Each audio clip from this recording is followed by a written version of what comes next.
Hey everyone, welcome back to the channel. Today we are driving into a super practical and exciting machine learning project, predicting house prices using Ames Housing dataset. But this isn't just about code. It's about thinking like a data scientist, asking questions, exploring data, making decisions, and building something meaningful one line at a time. And you don't worry, I'll break down every step as if we are building this side by side. So you can find this Kaggle dataset, Ames housing dataset in Kaggle, or I will share the link in the description. You can refer the description for this dataset, and we are doing this model building in Google Colabs. So you need to upload your dataset in your Google Drive as this, and then connect your Google Drive to your Google Colab. Okay, so before that, we need to import all the libraries. Thinking of this step is like packing your toolkit before building a house. You need the right tools. So here we import NumPy and Pandas for data manipulation, data handling, and math, where matplotlib and seaborn are to visualize the insights, because seeing is understanding, and sklearn or scikit-learn is includes everything that is needed for model building and evaluation. Now let's connect this with the Google Drive or mount it with the Google Drive, and then you will give your file path where you have stored your dataset. And let's just load the dataset. So talking about this dataset, the Ames housing dataset is a gold mine of real estate data. It consists of 2,900 plus records and 80 plus features. This is about real world data which looks messy, rich, and full of stories. Now, coming to the EDA part is where curiosity meets the code. We use it to understand the data structure, missing values, and the basic statistics. So the head of functions gives the first 5 rows that are present in your entire dataset, where df.info function gives how many columns or how many rows are present in each particular column or feature. So from now on, we refer the columns as features, because that is what we will be using in our model building for predicting the variable that is required. And this describe function gives the basic math that is required, like mean, standard deviation, the minimum and maximum for that particular feature. So now let's explore or plot something. Exploring more on plot. So exploring more on the sales data, this plot shows this is right skew data, like where most of the houses fall in the mid price range, that is from 100k to 200 250k, with more some of the super expensive houses are towards the right. Now diving deeper or digging deeper into the sales price variable and finding out the correlation between each feature with the target feature. Why correlation?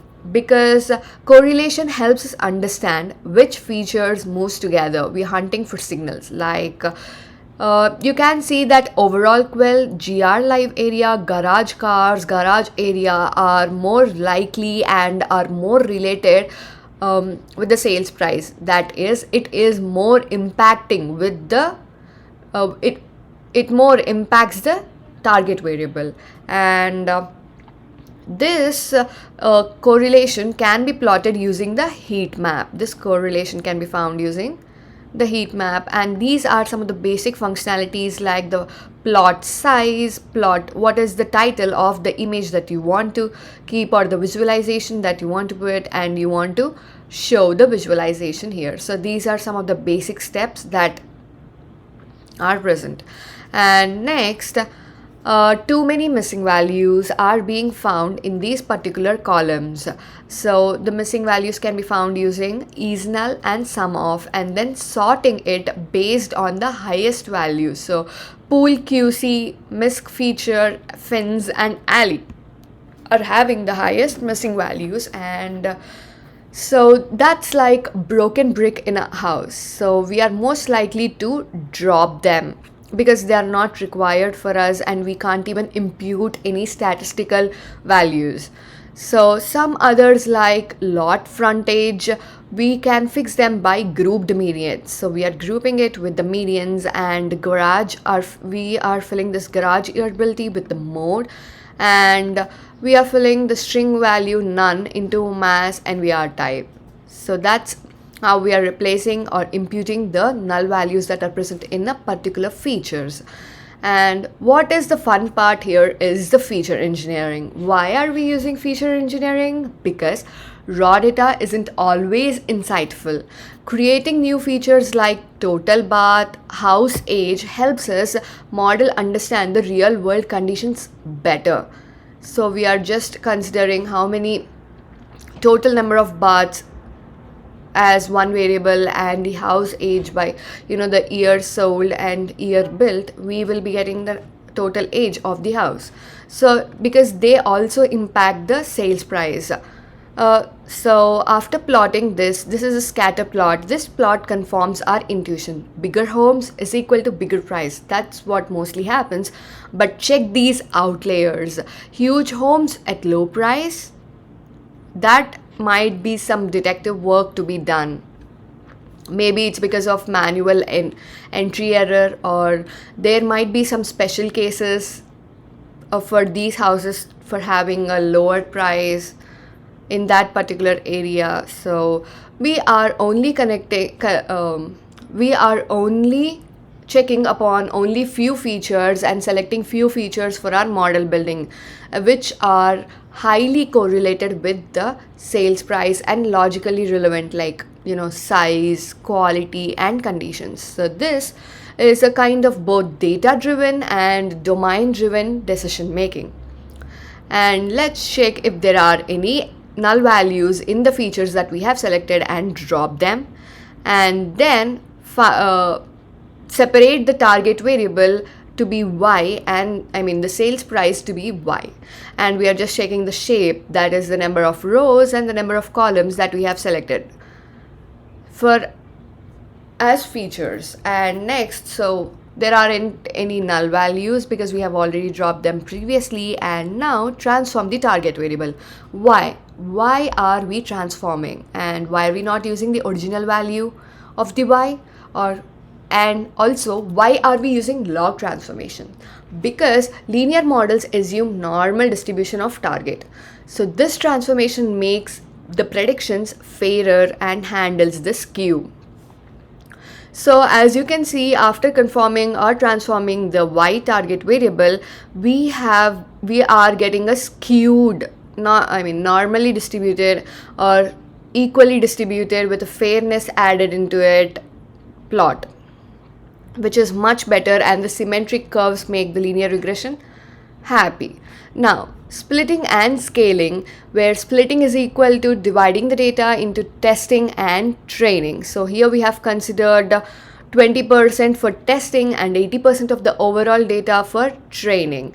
And scaling is giving each feature equal footing. Without it, features like GR live area might dominate simply because they are having bigger numbers. For example, the total number of bath has 3, 4, 2, 1.5, 2.5 values in it, whereas GR live area might have 1000 square foot and so on. So 1000 making them scale like in a particular range. So this might not be skewed.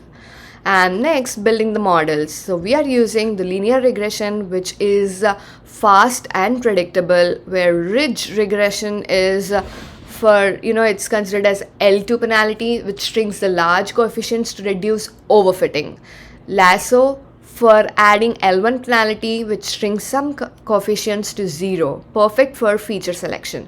This is why we consider Lasso is a powerful, and it's not only learns but also filters out the least important features. And now evaluating the model, we use RMSE that tells us how far off our predictions are. Lower is better. R square shows how much variance we have explained, like closer to 1 is considered to be good. So we use both, which one tells us precision and the other tells us the power. Now let's rank these features, like which feature is affecting the target variable more. So Lasso helps us rank the importance of each features. The higher the bar, the more impact it has on price. It's not just helpful, it's storytelling. Imagine presenting this to a real estate client. Boom, you have built a full house price prediction system. We have started from messy data, engineered new features, trained multiple models, and understood which features drive price. Upon next, we can also break down or drill down this model building into encoding categorical variables, feature selection techniques, deploying this web app with Flask or Streamlight. If you like this breakdown, drop a like, subscribe, and comment what dataset you want next. Let's keep building awesome data stories together. Thank you.